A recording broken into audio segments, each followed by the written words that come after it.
Test 1. You will hear a number of different recordings, and you will have to answer questions on what you hear. There will be time for you to read the instructions and questions, and you will have a chance to check your work. All the recordings will be played once only. The test is in 4 sections. At the end of the test, you will be given 10 minutes to transfer your answers to an answer sheet. Now turn to Section 1.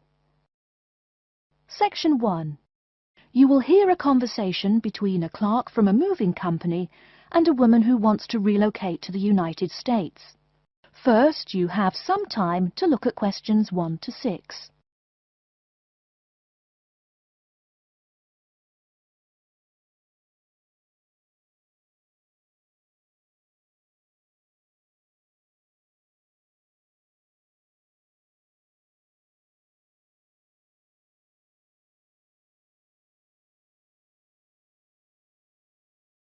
You will see that there is an example which has been done for you.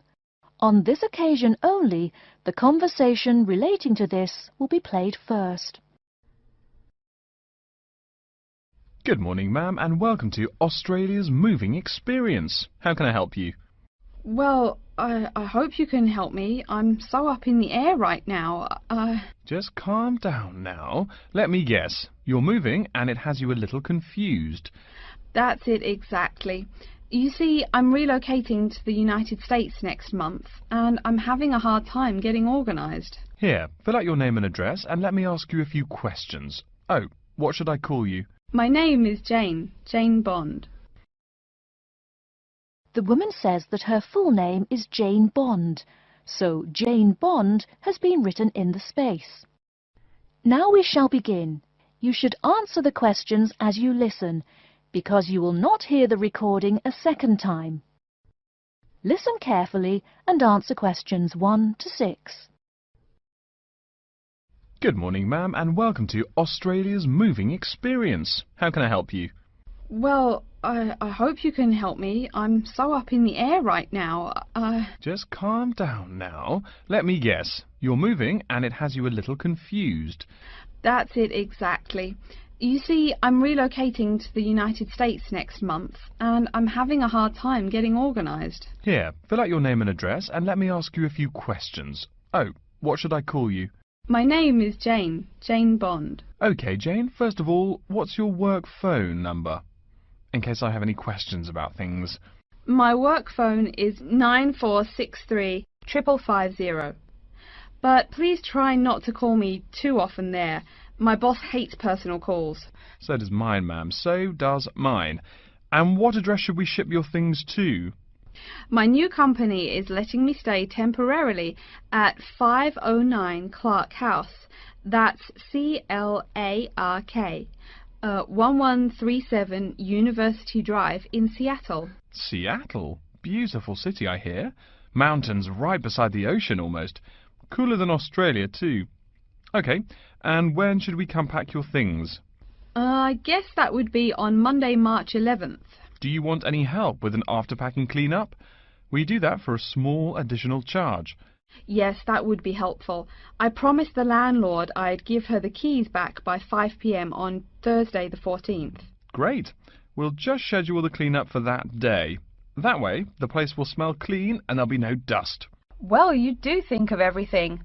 Oh, how much is this going to cost? Here is a list of our basic prices. Oh dear, this seems rather expensive. Yes, ma'am, but you're paying for the best. We're careful and we're fast. Like we say, the only thing we break are speed records getting you moved. Well, maybe that's so. Oh, I nearly forgot to tell you. I don't want my furniture shipped with me. I won't be looking for an apartment till after I arrive in America. Would it be possible to put my furniture in storage here for a month, then have it sent along later? Of course, we do that all the time. A couple of other things. Here at A Moving Experience, we try to pack your things logically. We don't just throw stuff in boxes. Before you hear the rest of the conversation, you have some time to look at questions 7 to 10.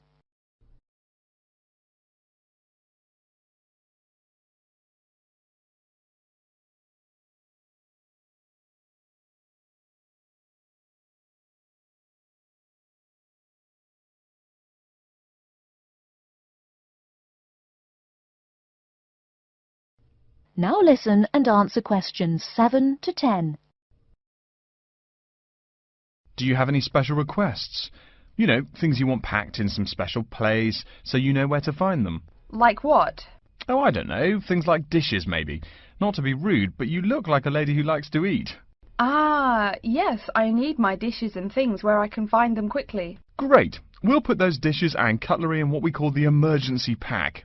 Can you think of anything else? I do have an antique tea kettle my great-grandmother gave my mother. I wouldn't want to lose that. So I guess you'd better put that in storage with the furniture. Grandma's tea kettle with the furniture. Got it. Say, how about things like your alarm clock? You don't want to miss your plane on the big day, right? Well, you certainly think of everything. Yes, that's right. I'll also need my alarm clock where I can find it. Fine, we'll put that in your personal package. And of course, we'll give you a list of where we pack everything. So all you'll have to do on Thursday the 14th is grab your luggage on your way out the door. I couldn't help noticing the new CD player you're carrying. Is that a Samsung? Why, yes it is. One of their best. Cost me nearly $100 it did. Do you want to take special care of it? I mean, it's brand new. Take care of it, but nothing special. You can just put it in storage with the furniture. That looks like everything we need here. I guess you're all set. That was certainly quick. Thank you, young man. This has been a most moving experience. That is the end of section 1. You now have half a minute to check your answers.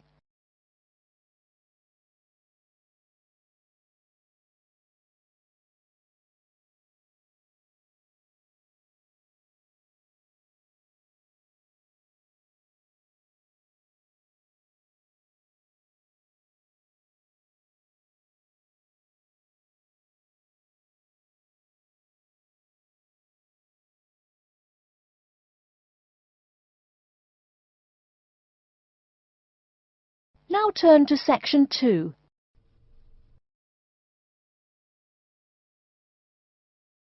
Section 2. You'll hear an introduction to a conference on computer system language learning. First, you have some time to look at questions 11 to 16.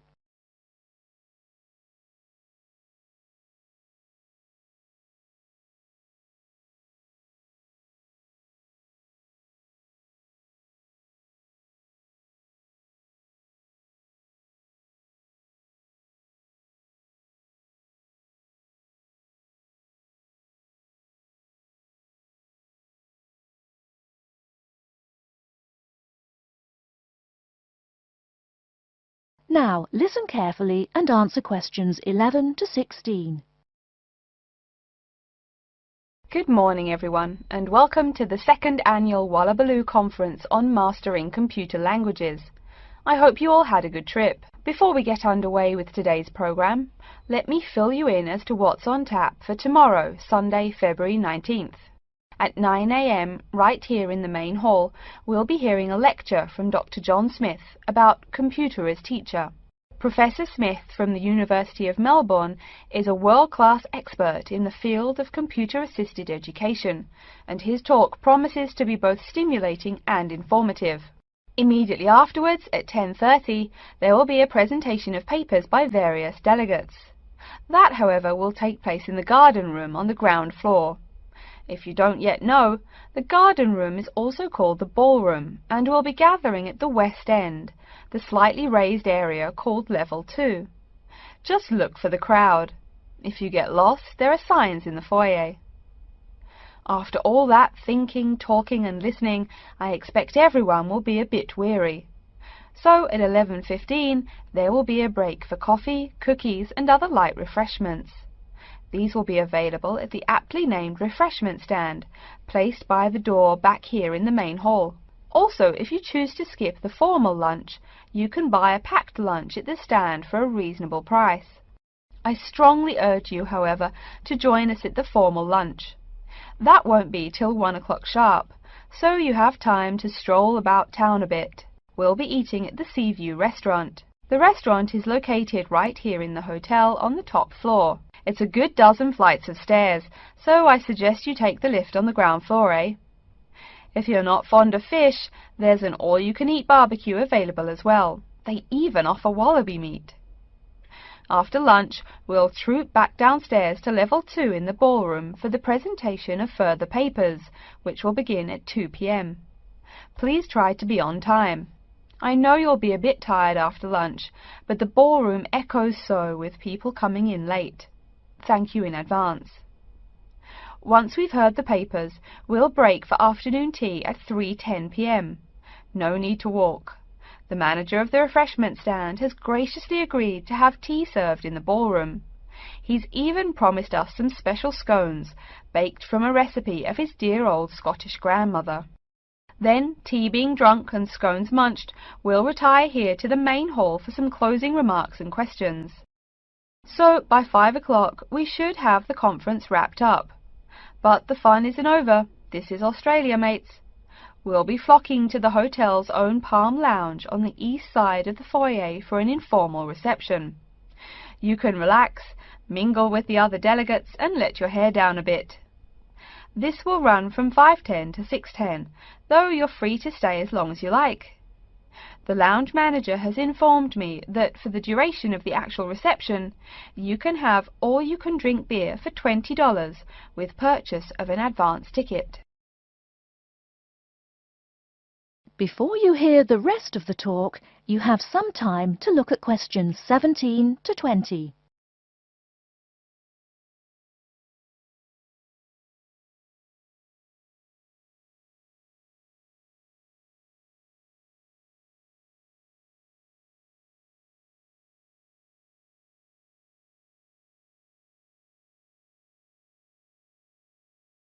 Now listen and answer questions 17 to 20.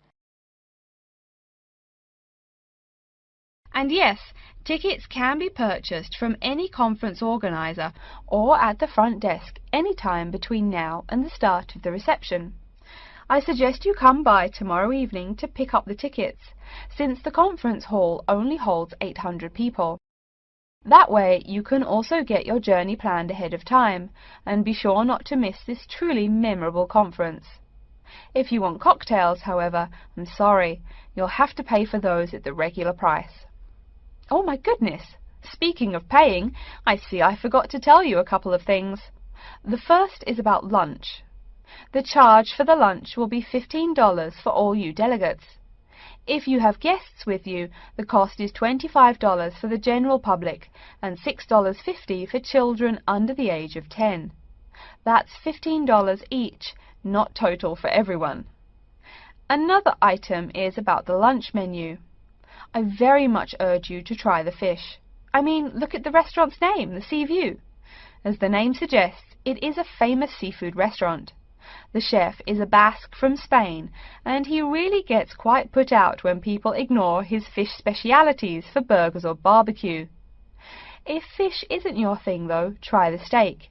He makes an exquisite filet mignon topped with blue cheese and mushrooms. Finally, if you'd like to buy a ticket, you can have both lunch and unlimited beer for $35. I should have mentioned that earlier, but I am a bit forgetful. Maybe I should avoid the beer after the conference, eh? Well, I've said my bit. Are there any questions? That is the end of section 2. You now have half a minute to check your answers.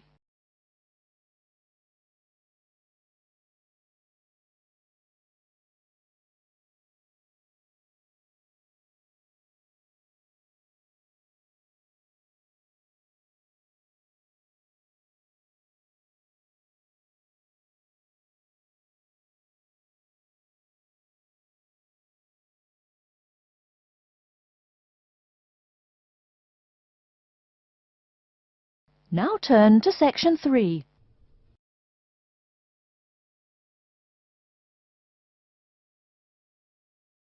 Section 3. You will hear a student called Tina asking Professor Van Diesen for advice on choosing courses. First, you have some time to look at questions 21 to 26.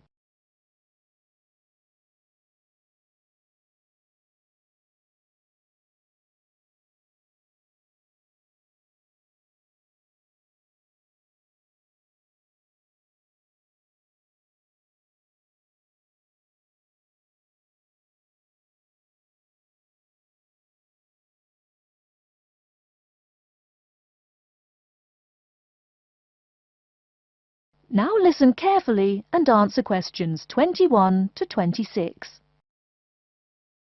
Hello, are you Professor Van Diesen? Yes, I am. And who might you be? Oh, sorry, my name is Tina. I'm a freshman here. They told me I should ask you for advice in choosing courses.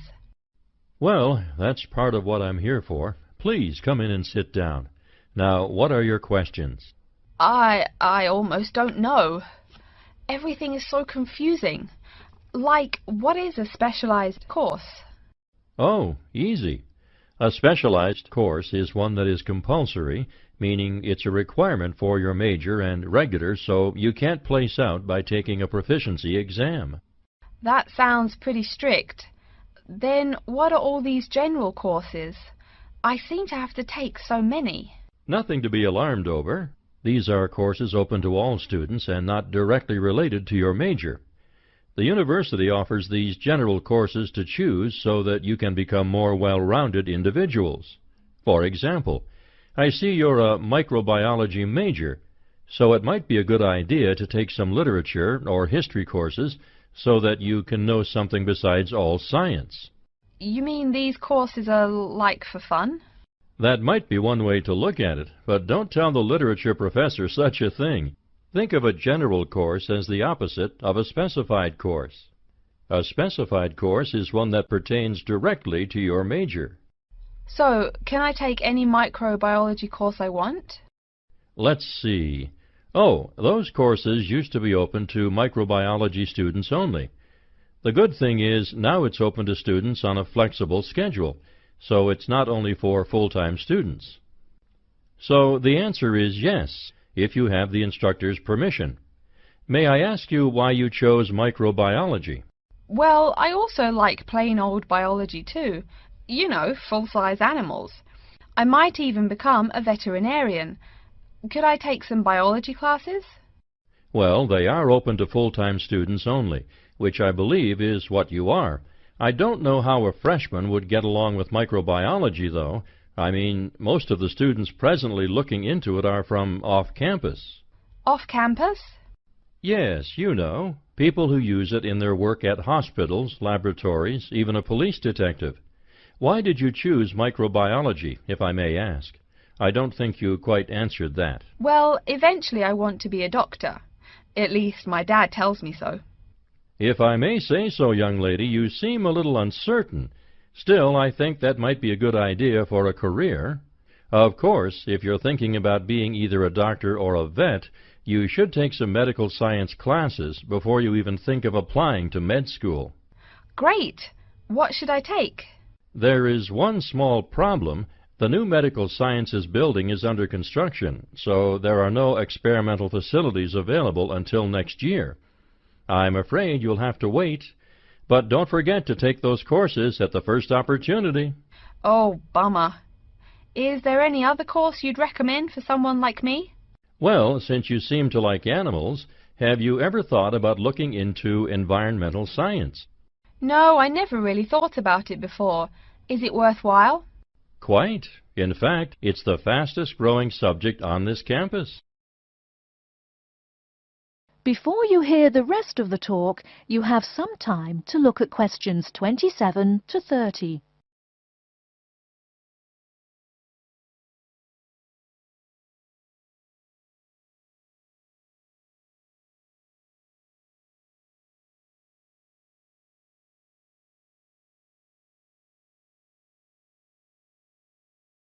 Now listen and answer questions 27 to 30. I'm sorry, I couldn't help noticing the long list of classes you've written out there. May I have a look? Oh, sure.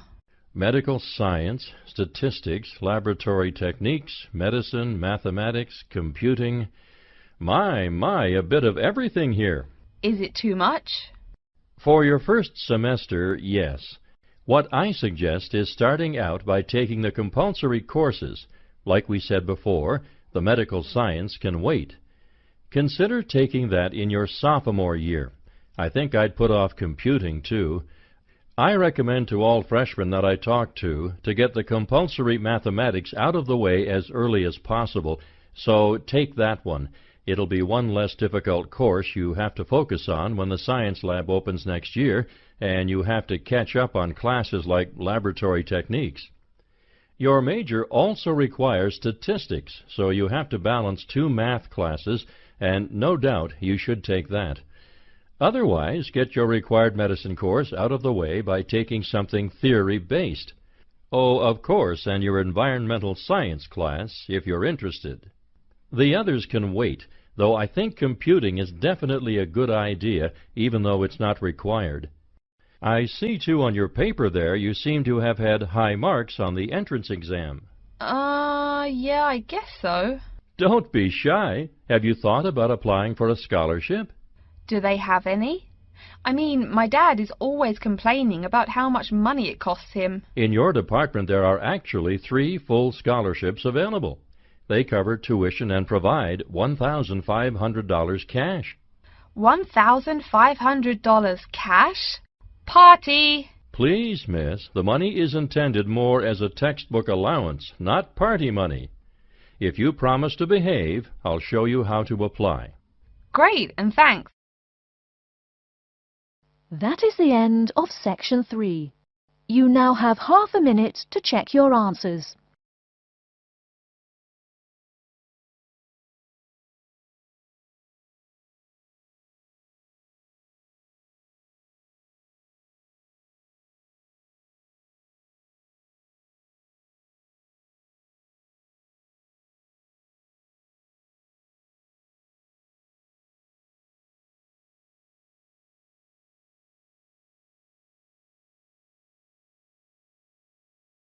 Now turn to Section 4. Section 4. You will hear a lecture about how to choose flooring materials. First, you have some time to look at questions 31 to 40.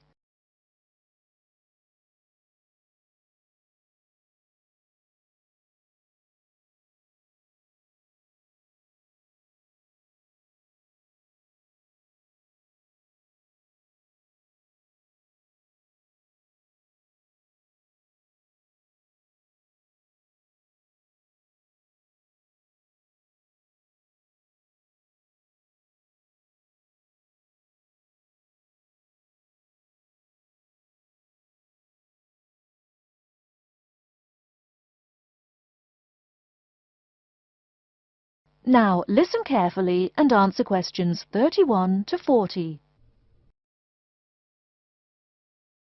We've been talking about choosing building materials in the last week.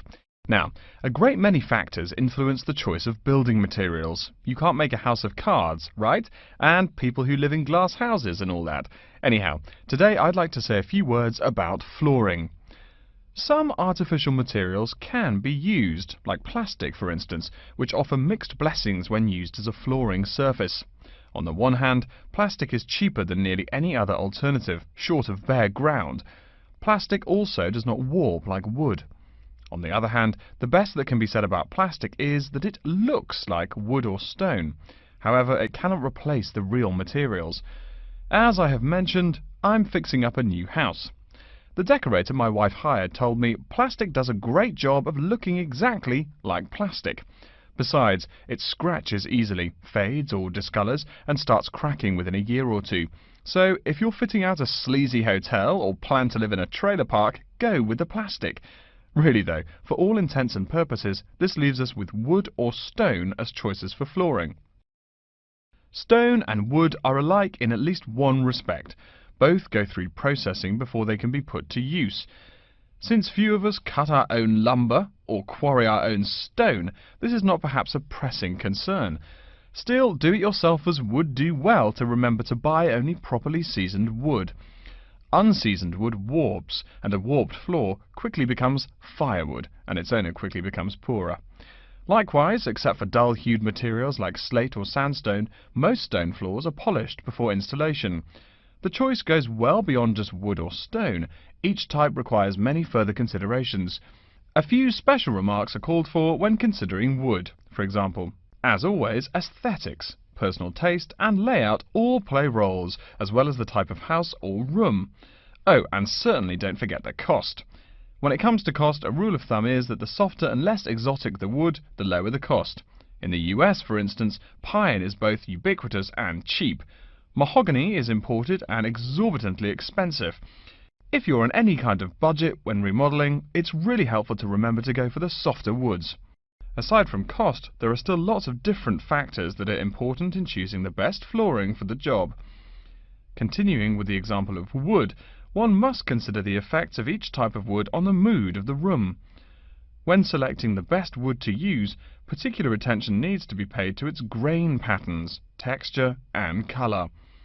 In rooms where relaxation or deep thought is the aim, say bedrooms or the study, dark, strong-grained woods are the rule. Here, the grain ought to match the furniture for a feeling of homogeneity. In rooms where activity and motion are typical, the dining room or living room, lighter, finer-grained lumber is more suitable. In such a setting, the wood grain might be useful in offering a contrast to the furniture. This leads to a feel of subconscious excitement in keeping with the room's function.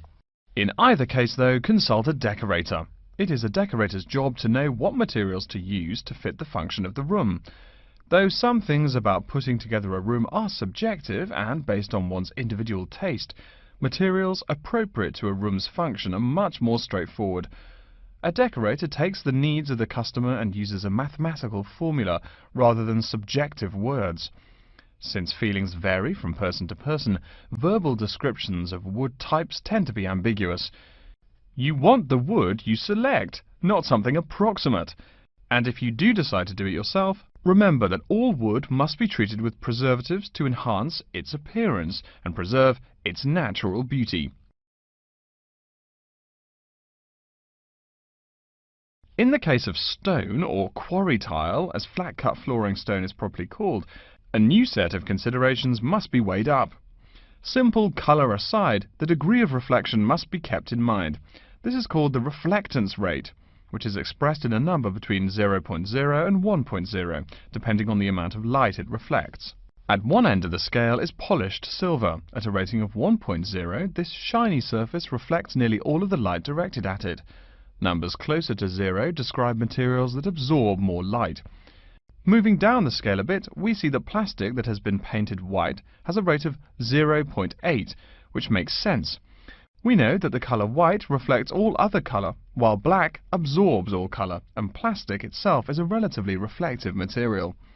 Materials that are denser and darker have reflectance rates much closer to 0. The quarry tile I mentioned a while ago has a rate of 0.1. As you may know, quarry tile is generally dark brown and made from clay, so it is quite dense. Of course, there is considerable variation among types of quarry tile because of the hue or treatment of the clay during its creation. Does anyone have any guesses as to what material may have a rate of almost 0.0? We can guess most of these materials are black in colour, but plastic, wood and even stone reflect some light. One material with a rate of almost 0.0 is black velvet. The texture produces almost no shine at all. Carrara marble, despite its white hue, is actually lower in reflectivity than black onyx. In any case, the fact that tiles vary somewhat should not be forgotten. A highly reflective floor would not be suitable in a library. It would be indispensable in a ballroom, should your home be large enough to feature one.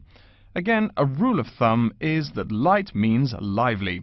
Since form and material follow function, one should only use the more reflective materials in rooms where the cultivation and expression of energy is important.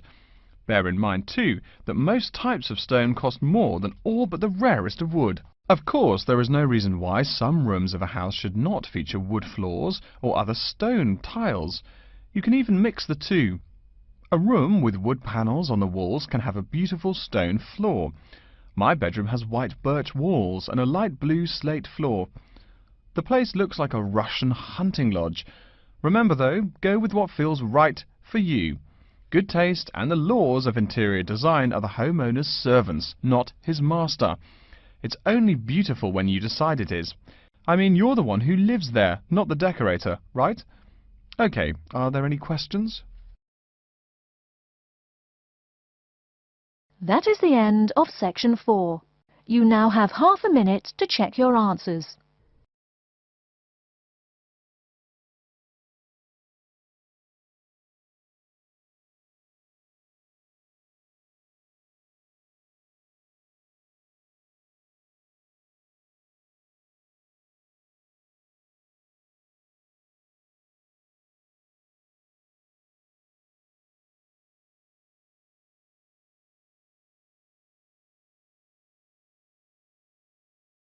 That is the end of the listening test.